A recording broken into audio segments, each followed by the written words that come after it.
Good evening, everyone, and welcome to the Durham District School Board meeting of Monday, October 21st, 2024.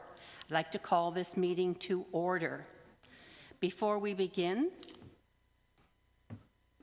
the Durham District School Board is committed to public participation at board and committee meetings and to ensure a safe and respectful environment for all students, parents, guardians, trustees, staff, and community members in attendance. All meetings of the Board of Trustees follow formal parliamentary procedures in accordance with the Durham District School Board bylaws, policies, procedures, and protocols that must be adhered to by everyone in attendance. All participants are expected to be respectful, not interrupt the meeting proceedings, and to follow our code of conduct for public meetings. Should there be any meeting disruptions, people in attendance may be directed to leave the meeting to ensure the business of the board can be conducted in a timely manner. The Durham District School Board acknowledges that many Indigenous nations have long-standing relationships, both historic and modern, with the territories upon which our school board and schools are located. Today, this area is home to many Indigenous peoples from across Turtle Island. We acknowledge that the Durham region forms a part of the traditional and treaty territory of the Mississaugas of Scugog Island First Nation, the Mississauga peoples, and the treaty territory of the Chippewas of Georgina Island First Nation. It is on these ancestral and treaty lands that we teach, learn, and live. At this time, I would like to call on Trustee Deb Oldfield to introduce school who is performing for us this evening.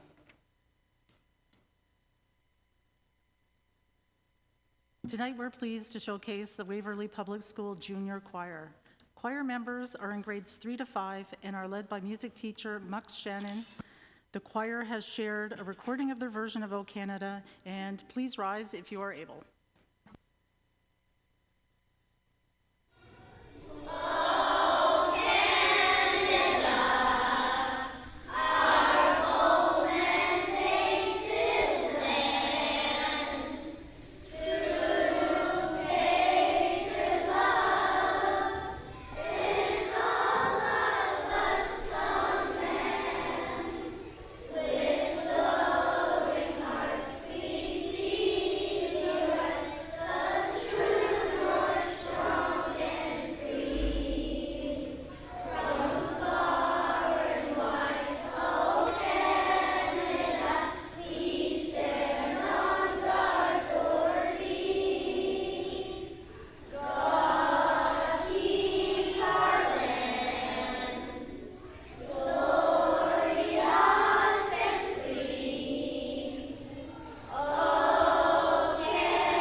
Thank you, Chair. On behalf of the entire Board of Trustees, thank you to the students and Mux Shannon of Waverley Public School for their work in preparing for tonight. We hope to have another performance in the future.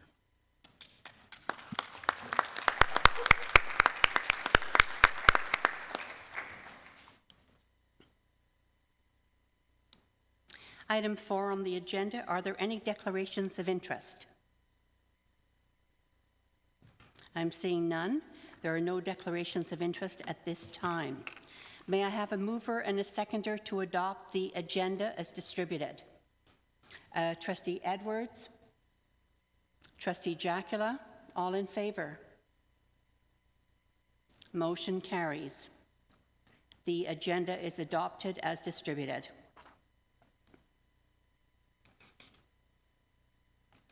Prior to the meeting this evening, there was a request from a trustee to remove an item off the consent agenda for further discussion, and as a result, the resolution from the September 25th, 2024 Governance and Policy Committee meeting regarding revised bylaws public question period has been moved off the consent agenda and will be considered later in the agenda under recommended actions. Recommended actions, item 11 on your agenda. Is there any objection to the remaining matters listed in section 6 of the agenda being approved or adopted as noted on the agenda? Seeing no objections, these items are approved or adopted as noted on the agenda.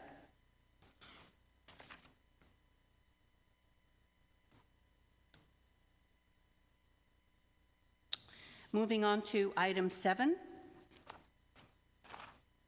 We're now on item 7, which is public question period. Each question being asked this evening will be displayed on screen along with a response from staff. Only questions received via the online form prior to the deadline of last Friday at 12 p.m. will be addressed.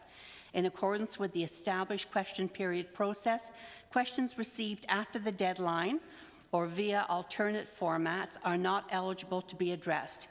Questioners are reminded to ask only their approved question. We've allocated up to 30 minutes for the public question period, and a timer will be visible for all participants. All approved questions, along with their corresponding answers from staff, will be posted on the DDSB website following the meeting. All questions submitted for public question period will be shared with trustees following the meeting.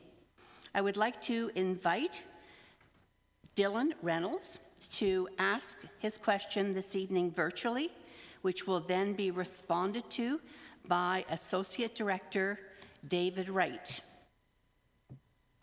Dylan, whenever you're ready. Everybody.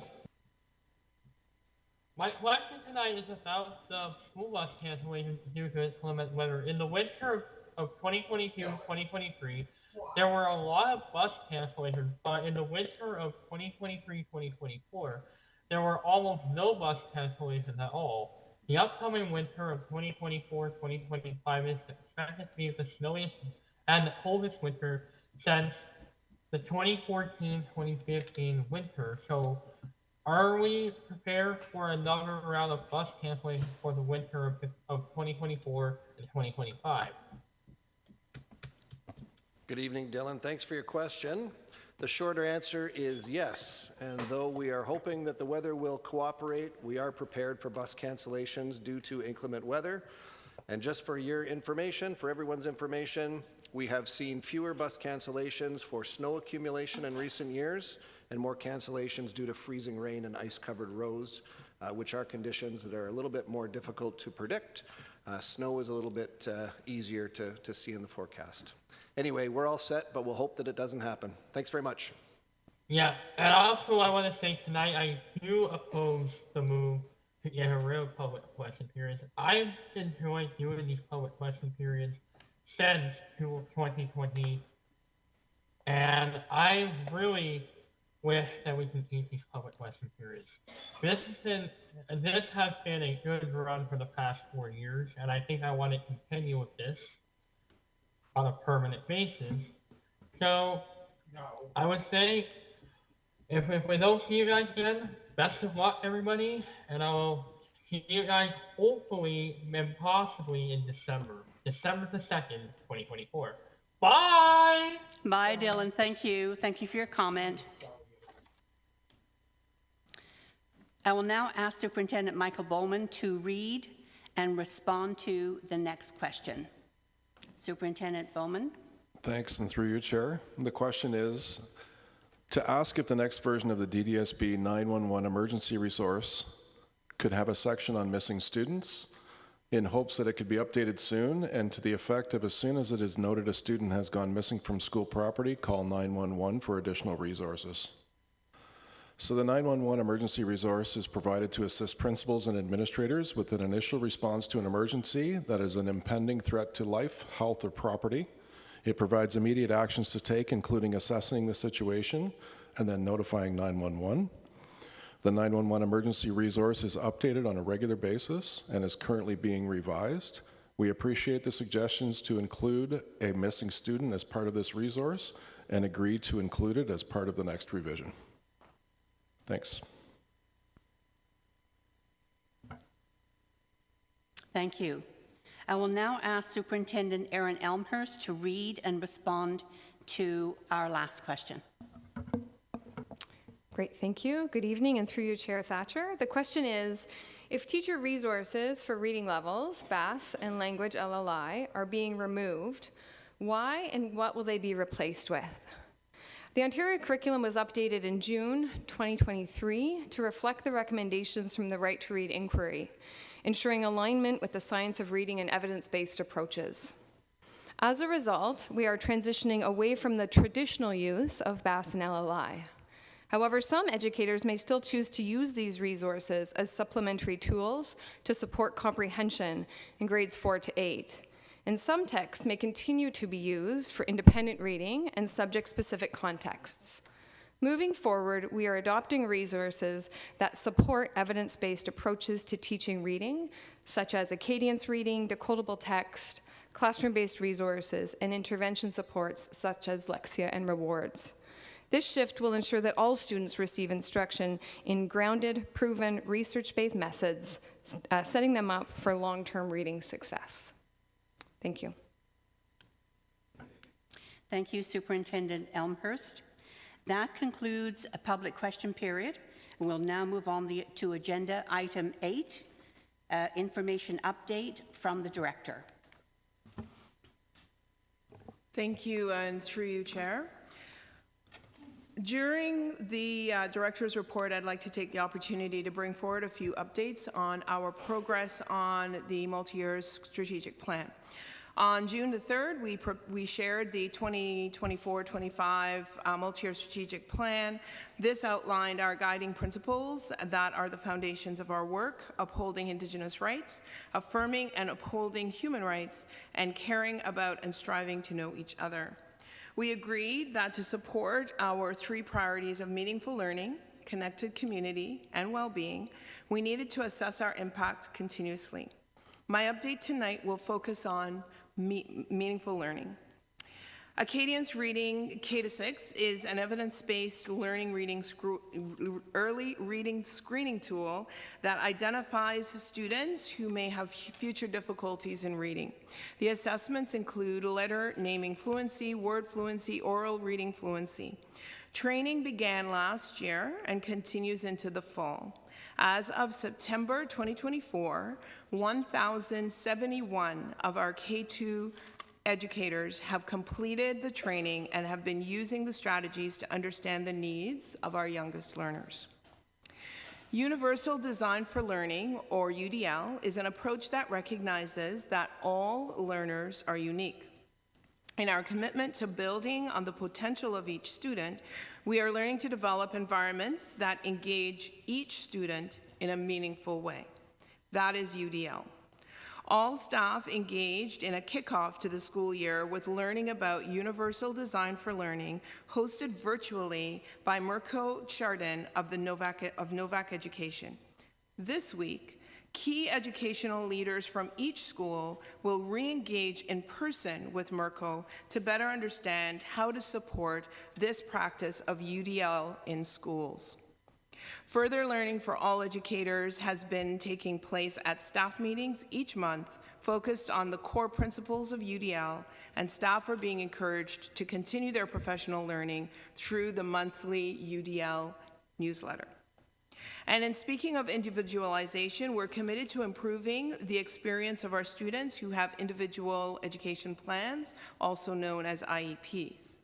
Schools have engaged in the process of collaborating on over 12,400 IEPs supporting student learning for the 24-25 school year. To support schools in the process, reflective questions for meaningful, responsive, and individualized IEP development have been shared with our CERTs and our administrators. Also, supportive coaching around the importance of recency and relevancy of assessments driving programming decisions are shared with our developers of IEPs.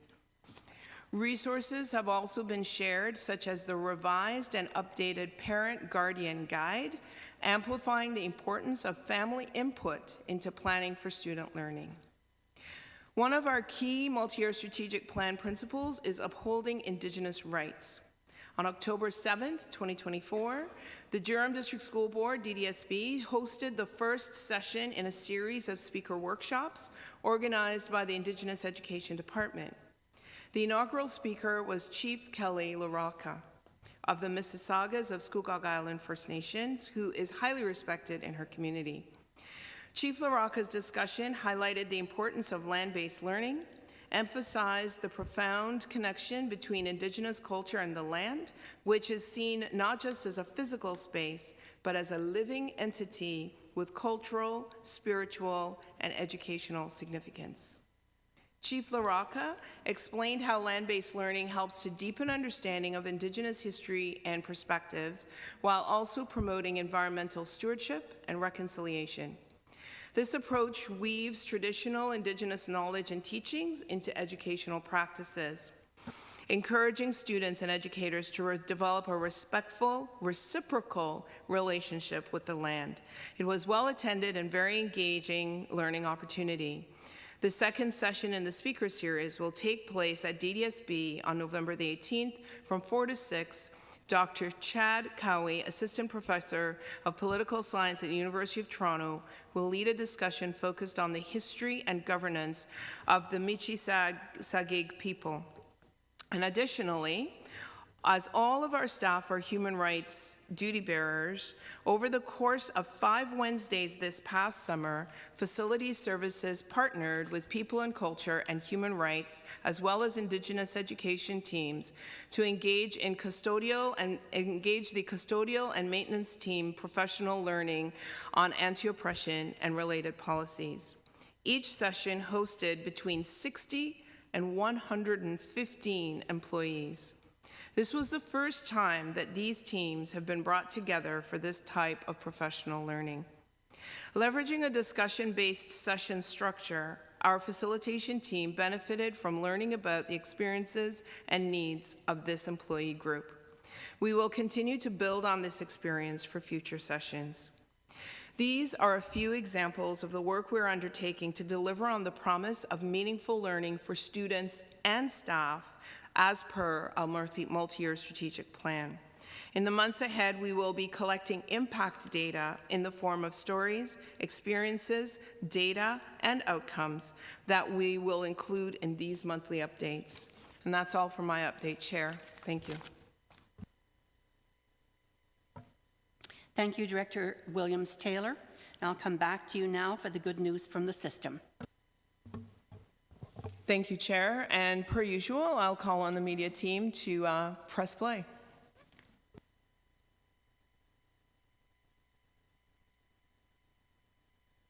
Good evening, everyone. On behalf of DDSB students and staff, we are happy to bring you good news from across the system. Former R.S. McLaughlin CVI student Santina Pallister recently received the Don McBain Memorial Award.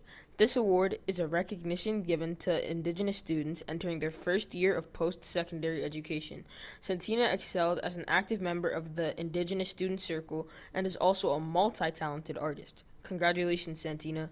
On September 13th, the newly built Mamawi Iowag Public School had the pleasure of hosting Member of Provincial Parliament Todd McCarthy. Principal Kyla McKee, along with Vice Principal Karen Slack, Superintendent Candace Thompson, and Trustee Carolyn Morden greeted Mr. McCarthy. Mamawi Iowag has added 536 elementary spaces and 73 childcare spaces for families in the North Oshawa community. In honor of Hunger Action Month, the Ignite Durham Learning Foundation, IDLF, had the pleasure of hosting lunch at Mary C. Community School and breakfast at Lakewoods Public School. A healthy meal sets the tone for a productive day, and we're proud to support students in reaching their full potential. Thank you to everyone who has contributed to making this month a success and for continuing to help us fight hunger in our schools. Together, we're making a difference. On September 21st, Melly's Cafe, a local business focused on providing employment opportunity and job training supports for individuals with disabilities, hosted Raise the Bar for Teens event for students and their families.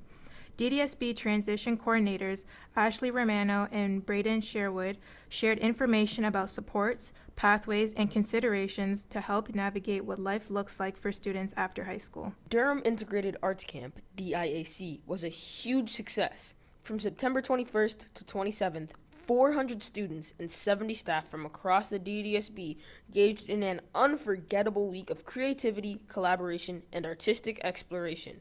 From visual arts to music to drama and dance, campers showcased incredible talent and passion. The dedication of staff and volunteers made this year's camp an inspiring experience, fostering lifelong memories and friendships. DIAC continues to ignite a love for the arts in our students. On September 23rd, Durham Alternative Secondary School, DASS, was treated to a donation from Indigenous artist Patrick Hunter.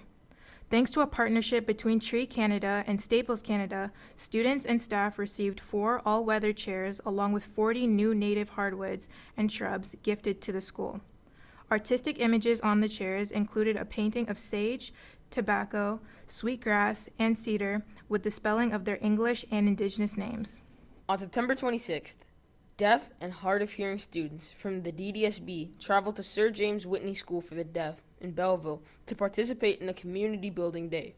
The event brought students and their families, teachers, and ASL interpreters together for an opportunity to ignite connection and support well-being.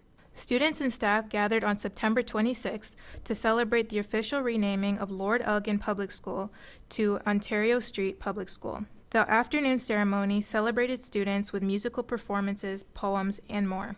In the evening, families were welcomed back with a barbecue and Meet the Educator night.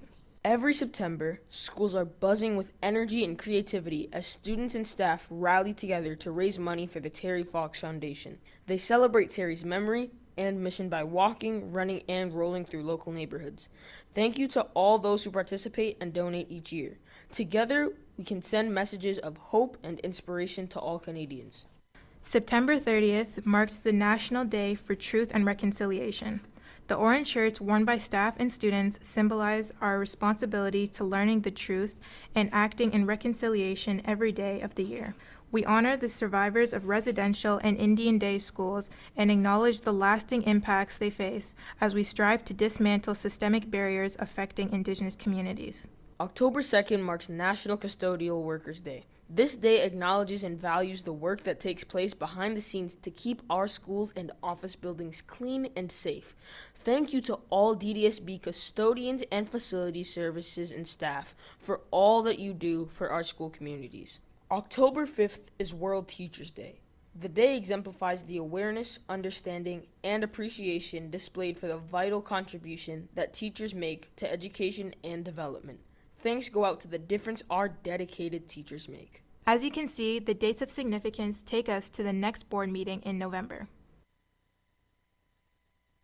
Thank you to Sebastian and Danielle from Ajax High School for reading this month's good news.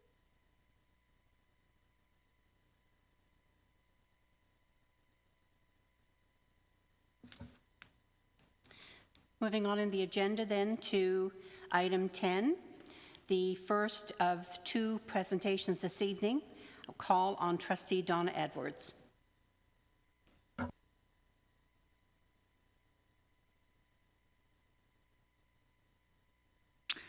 I am thrilled to welcome Michelle Gordon, Educational Assistant at Beaver River Public School, who's supposed to be joining us virtually this evening. She's there. Oh, there she is. I can see her. Hi, Michelle. On behalf of the entire Durham District School Board, we extend our sincere congratulations to you on being the 2024 recipient of the Ontario Public School Board Association's Achievement Award. Each year, OPSPA Achievement Awards are presented to members of school communities across the province for their outstanding, exemplary, and unique contributions to the overall well-being of the school or community through in-school, board-wide, extracurricular, and/or volunteer activity. Michelle was nominated for this award by a former student whose nominations summarized all the ways Michelle has made a difference, her words of advice or encouragement on a tough day, support given when approaching a challenging assignment, or sometimes just with a smile that could be exactly what was needed in the moment of that day. Her actions in the classroom and within the school community contribute to the well-being of all students. Our schools are a better place because of people like you, Michelle. Congratulations, and thank you for joining us tonight. Thank you. Thank you, Michelle, and thank you, Trustee Edwards.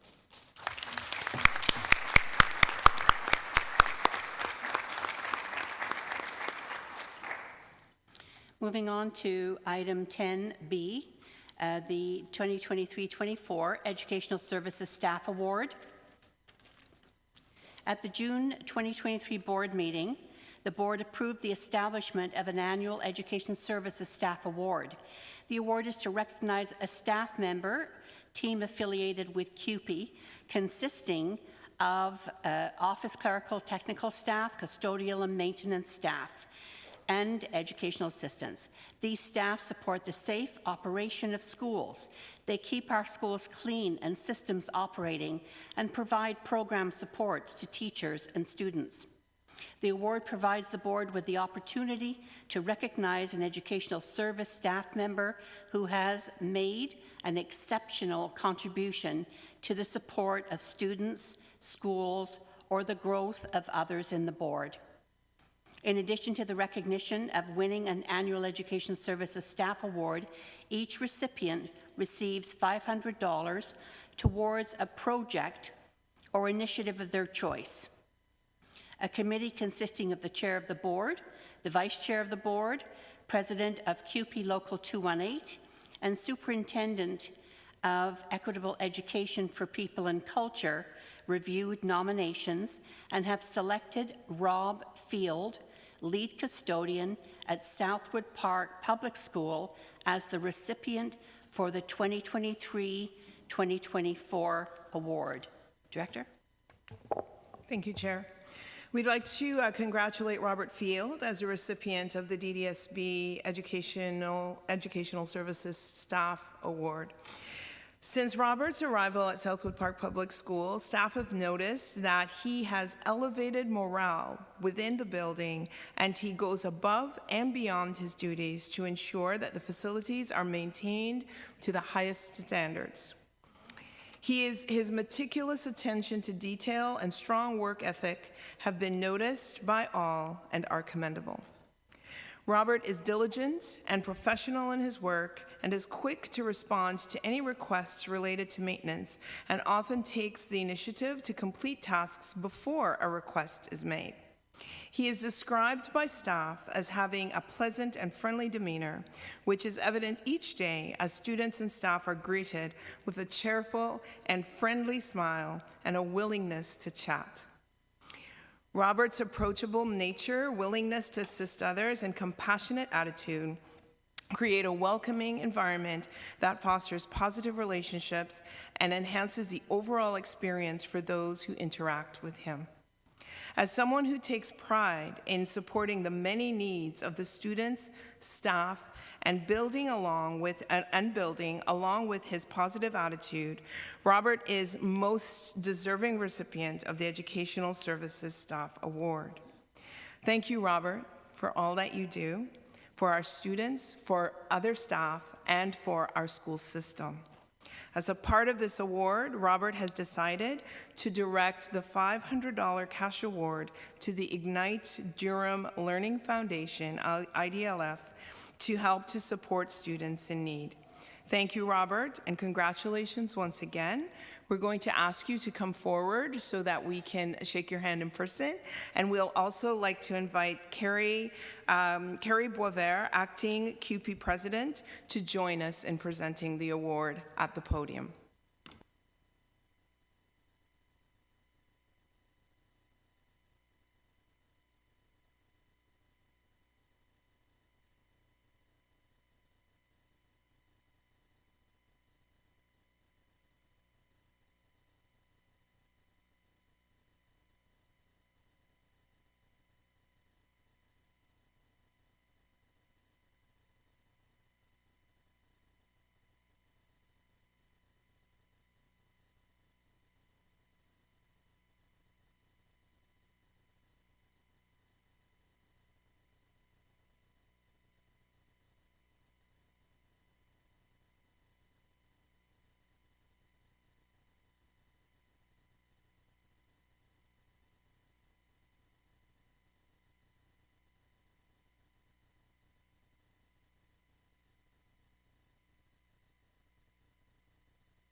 Thank you once again, Rob, and Carrie, thank you for coming to do the presentation this evening.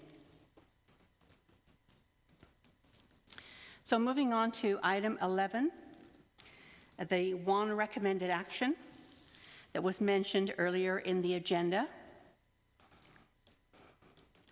Item 11A will now move to the recommendation from the Governance and Policy Committee. Trustee Cunningham, will you please introduce this item?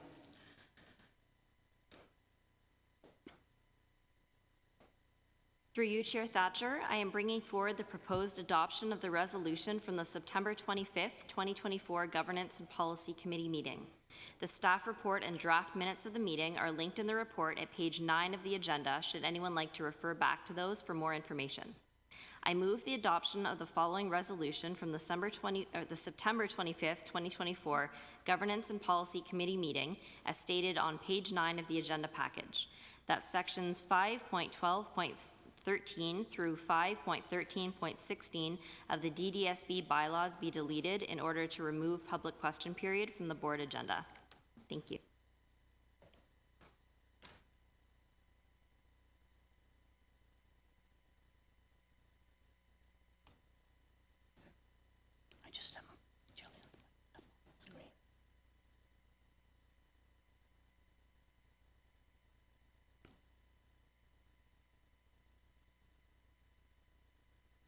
Thank you, Trustee Cunningham. Is there a seconder for the motion?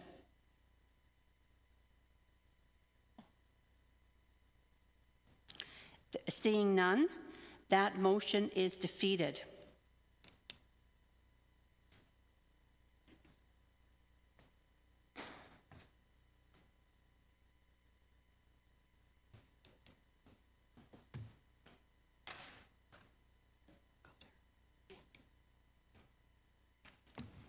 I'll go to Vice Chair Deb Oldfield.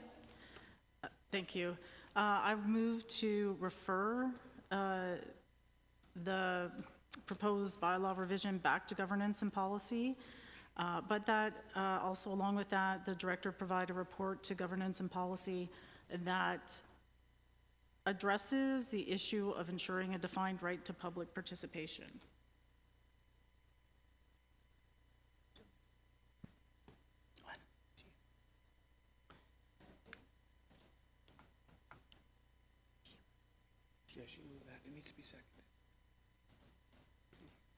Is there a seconder for the motion? Trustee Cunningham? Have some discussion.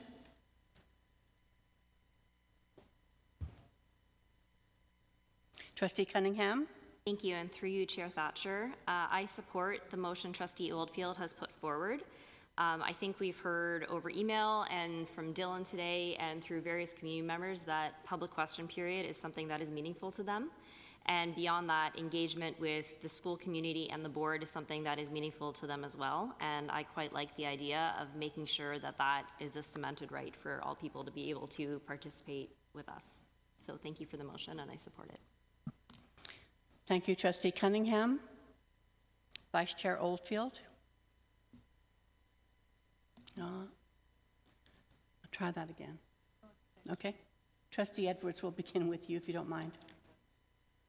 Thank you, and I'm in support of this motion. In preparation for tonight, again, I did review the emails received, but I also reviewed some of the good governance guide and the governance core book that we received on, and specifically referring around authentic consultation. And basically in those resources, it talks about for authentic consultation that it's important that the consultation process and materials are easy to understand and accessible and engaging. And timing is allowed for multimodal engagement opportunities. In particular, important to have several opportunities when there's a substantial change in policy. That there's a broad outreach that captures input from relevant stakeholders, and sufficient time frame for stakeholders to submit well-considered responses, particularly if the stakeholder has to consult with other members of a particular organization. And clearly, in the end, that the communication on how the stakeholders' voices are impact the policy. We did this through our strategic planning process and did these steps through that process. We also saw the value of community input, and that was demonstrated when we listened to community presentations at standing and a recent boundary review. However, this particular recommendation, we did not engage, as far as, in my opinion, the opportunity for public to engage and provide public feedback on this policy change. We did not provide really the appropriate information on how we will engage the public for future policy initiatives or policy amendments or new policies. So I was going to make a similar motion. I just have to have time to look at that motion and what I have written to make sure it's covered, but I appreciate that. Thank you. Thank you, Trustee Edwards. Vice Chair Oldfield. Thanks. To the second part of the motion, I just wanted to maybe help clarify. The reason why I included wanting to ensure that the report included addressing the issue of a defined right to public participation. In the emails that we received, many people mentioned like a taxpayer's right or a charter right, which really aren't things. And so, but what that highlighted for me is that when it's removed from a bylaw, then there isn't. And so that is why I worded it that way. So it may be different than what you had sort of envisioned, but I wanted to make sure that that information was included so that we can figure out a way to include it and do it in a meaningful way that actually is engaging and not just question and answer, but to actually have some better understanding and dialogue when we're making decisions. Thank you, Vice Chair Oldfield. Any further discussion?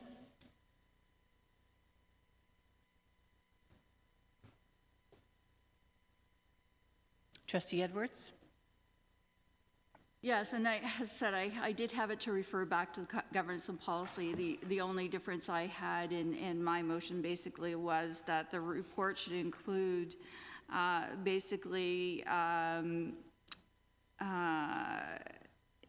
include the way the other opportunities for public engagement, so that we have a clear understanding of where the other opportunities for public engagement is, and that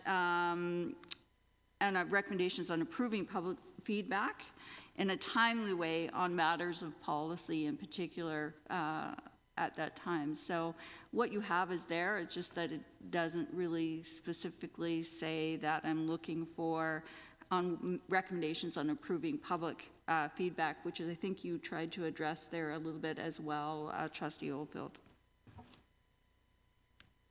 Trustee Morton. Thank you, and through you, Chair. I'm definitely going to support this motion. I also really appreciate the comments put forward by Trustee Edwards. I firmly believe in public engagement in our meetings. I also firmly believe that communication is paramount. So if we look back to our multi-year strategic plan, communication was key. We need to keep that as a focus. Thank you. Thank you, Trustee Morton. Trustee Miller. Thank you, Chair. I agree with the statements by my other colleagues. Pretty much the same, except I just want to say to our community and stakeholders that we always value the feedback of our community. That is vital to the work that we do. And as well, the mention of our strategic plan, that was very vital in our strategic plan. And so I agree with the points Trustee Edwards mentioned in terms of the different ways that we can receive feedback needs to be clear so that our community understands how they are engaging and how their feedback is valued. And I do agree with this motion that we need to further discuss it.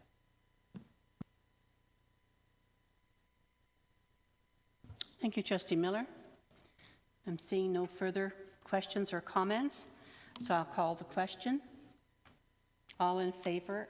We have a motion on the floor that has been moved and seconded. All in favor of that motion? Motion carries.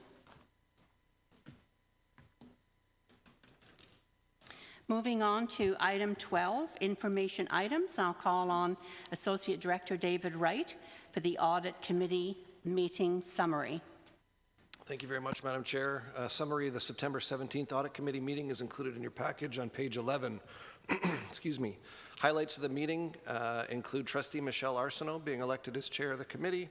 As well, the committee reviewed and approved 2 reports that are coming forward tonight to the board for information. Happy to answer any questions through you, Madam Chair.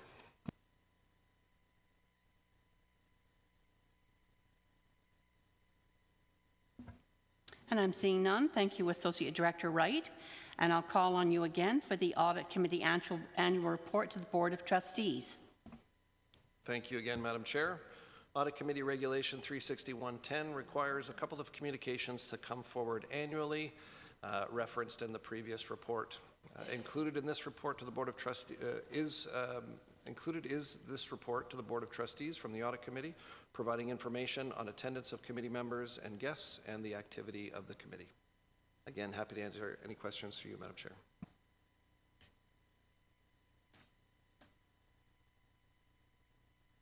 I'm seeing no questions. Thank you, Associate Director Wright, and I'll call on you again for the Audit Committee annual report to the Ministry of Education. Thank you, Madam Chair. This report is the second required communication to the Ministry of Education from the Audit Committee, providing information related to the number and subject of internal audit engagements performed by the Regional Internal Audit Team. Thank you.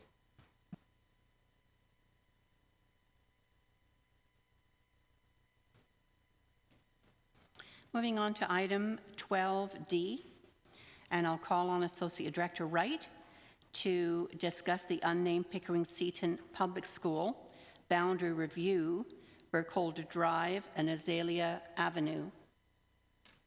Thank you, Madam Chair. It's my pleasure to welcome and introduce Lisa Bianca, Head of Facility Services, who will be presenting the report this evening. Thank you, and through you, Madam Chair. I'm here this evening to share with you information regarding the beginning of the process to establish a permanent boundary for the new unnamed Pickering-Seton Public School, which is scheduled to open in September 2025. Prior to opening a new school, a permanent attendance boundary is established for students attending the new school, and this is done through a boundary review consultation involving the local community and partner schools that have been hosting students until the new school is opened. The consultation to establish this boundary is scheduled to take place between October 22nd and January 10th, 2025.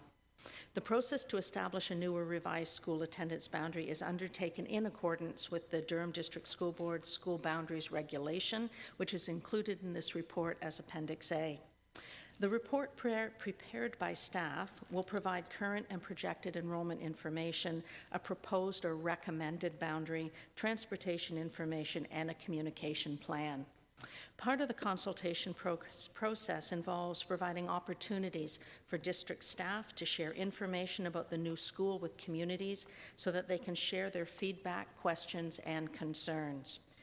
During this consultation, there will be opportunities to attend an in-person open house, a virtual webinar, review a presentation that will be posted online throughout, as well as providing feedback online, via email, and via telephone. This variety of communication formats is intended to provide families with the greatest opportunity to share their thoughts and concerns. Following the information gathering period in early January, a final report, well, January 10th, a final report sharing all feedback and a recommended action will come back to the board in February for trustees' decision. Thank you, and I'm happy to take any questions you may have.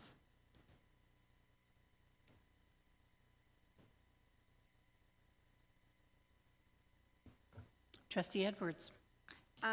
Just one question, and it's more of that when the first public in-person consultation is going to happen, the information says it's going to be posted on the website. I was there today. It wasn't there, so I'm just wondering when does it go up? After the board meeting? Yes, thank you. After the board meeting, we'd like to share, we obviously share with trustees first. Tomorrow morning, our communications team is ready to put everything out there for everyone. Okay.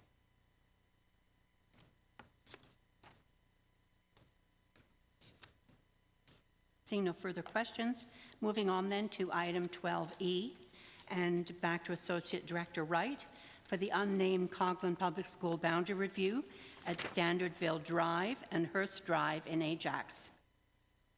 Thank you, Madam Chair, and again through you, Lisa Bianco will present the report. Thank you, and through you, Madam Chair. Similar to my previous report, I'm here to share with you information regarding the beginning of the process to establish a permanent boundary for the new unnamed Coghlan Public School, which is also scheduled to open in September 2025. This consultation will follow the same timeline, October 22nd to January 10th, and again will follow the regulation which is included in your report as Appendix A. Part of the consultation process, again, will involve an in-person meeting, a webinar, access to all information online throughout the entire process.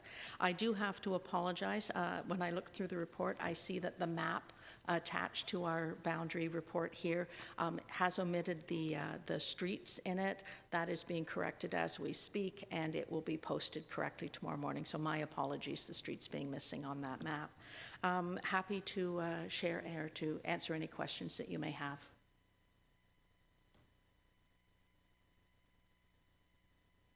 Thank you, and I appreciate the comment about the streets on the map. I was trying to zoom on the paper and it didn't work to get those streets, so I appreciate that. That will be most helpful. And again, you know, that was the question I had was on timing, and you've answered that question. But again, thank you for all the information you did put in the report. Thank you. Thank you for those reports. I'll move on now to item 12F. And I'm not quite sure who's taking this report, Associate Director Markovsky or Associate Director Wright, Superintendent Mundy or Superintendent Andrea McCauley. Superintendent Mundy. Thank you, Heather. Thank you, and through you, Chair. You will find the report on pages 45 to 51 of the package. It shares information related to the enrollment, and as you can see, we have an increase from previous school years, but do note there was under projection in both elementary and secondary. We also included information in terms of staffing and mitigations that we've done to support the enrollment as it appeared in the fall. If there's any questions, I'm happy to support that or ask my colleagues.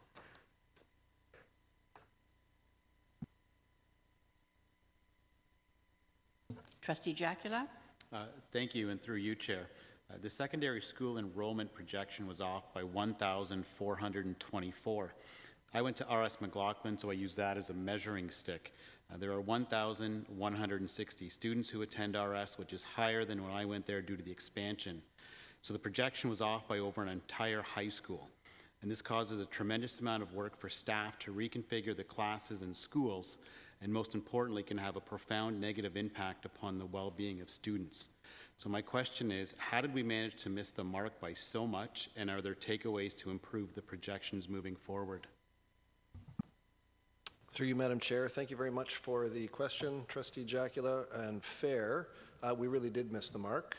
We have identified 2 errors in the projection, which, in addition to being off on the projection, should not have been there. And we are owning the errors.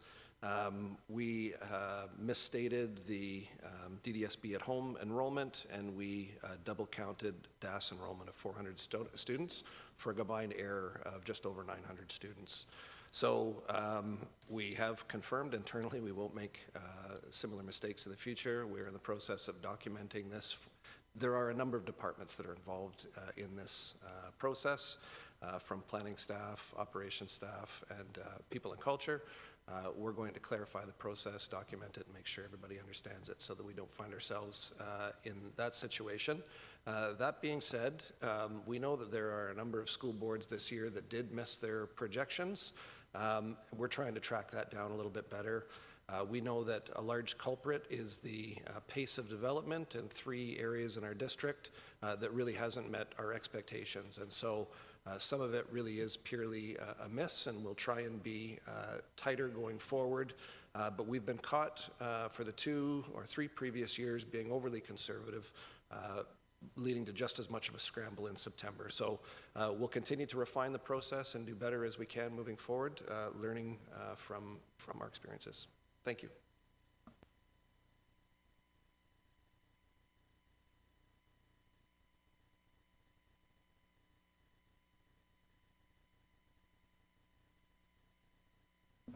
Seeing no further questions, thank you, AD Wright, and thank you, Superintendent Mundy.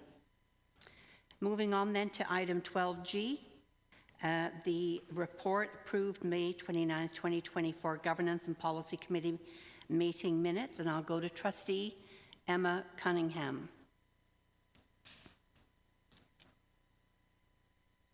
Thank you, and through you, Chair Thatcher, I am bringing forward agenda item 12G for information, the minutes of the May 29th, 2024 Governance and Policy Committee meeting, and would be happy to take any questions from trustees. Are there any questions for Trustee Cunningham?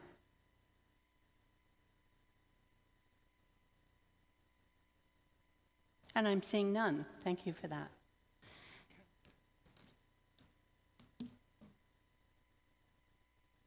Did you have a question? No, Kelly's for CF.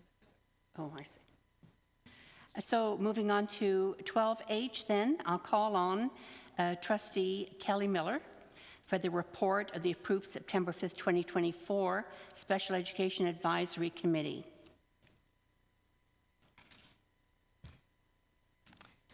Thank you, Chair.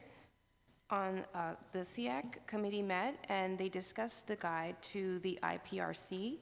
As a district, we have many certs new to the role as well as many administrators new to the role. We are looking to create a resource for professional learning as well as a tool for families to learn about the process. The plan is to make the document accessible with closed captioning and voice-over features. Feedback was requested for the slides to create considerations for making speaking notes. Members also discussed and reviewed the draft presentation with the following suggestions for improvement, and I'll read a few. The IPRC, there was suggested that there would be consultations, where consultations are being confirmed, that parent-guardian guide to the IPRC is presented prior to the IPRC and should be presented annually. Another suggestion was to simplify language to make it easier to read and include a glossary of terms. Also, to let parents know that they can initiate their care conference. There also had discussion on an advocacy webinar series, which would consider pre-recorded sessions and can be used at schools as a part of a parent-giver engagement night. Concerns were raised about the level of engagement of families limited with pre-recorded sessions, and many of other opportunities to use pre-recorded sessions in other committees and SEAC members to attend as a support to those events. Recordings will be available, the suggestions for recordings to be available for families to rewatch if they wish on their own time. And that is the end of the SEAC report. Are there any questions for Trustee Miller?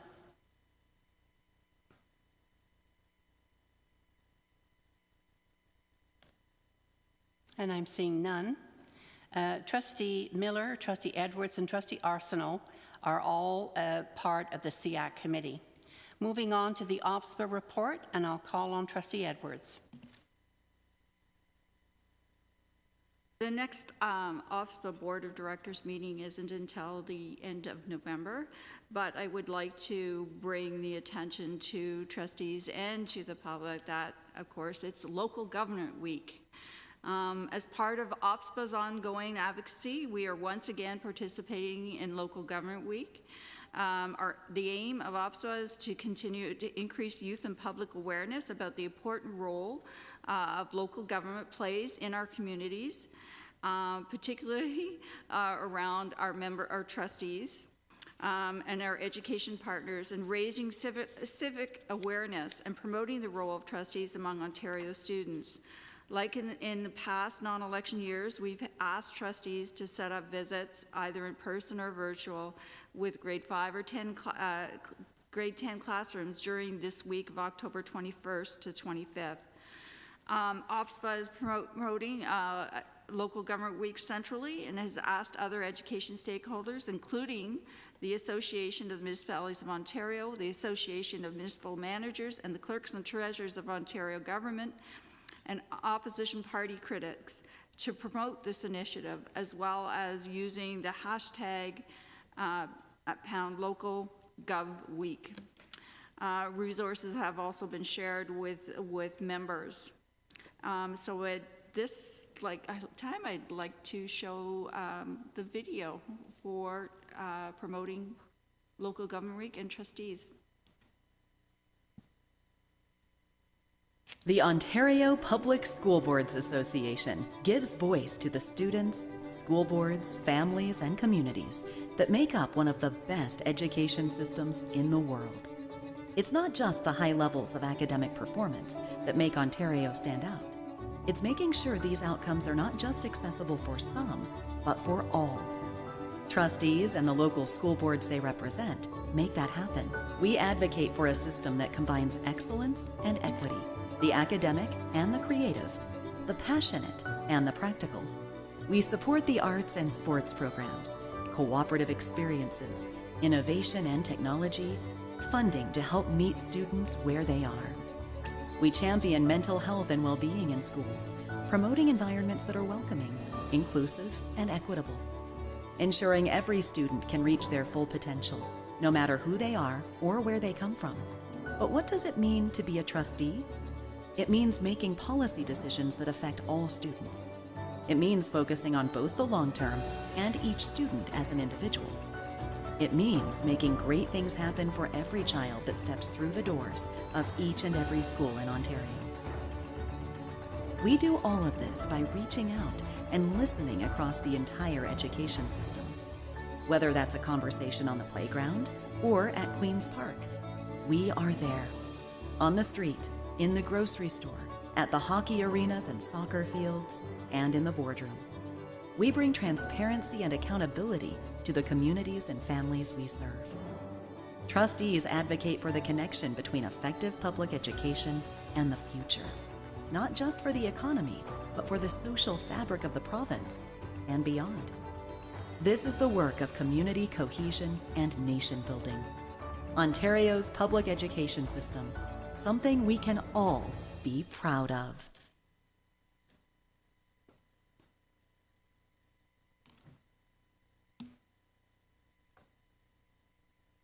Trustee Edwards. And on that note, one of the things that we've been talking about around this board table, around the province, is the National School Food Program. We know that it was recently announced that the province of Manitoba has signed on an agreement. We are hoping that Ontario follows suit and comes with another agreement fairly soon. And that is my report. Thank you. Thank you, Trustee Edwards. Are there any questions around the item 13, the dates of significance included in your package? And I'm seeing none. Then I'd like to adjourn this meeting. Good evening, everyone.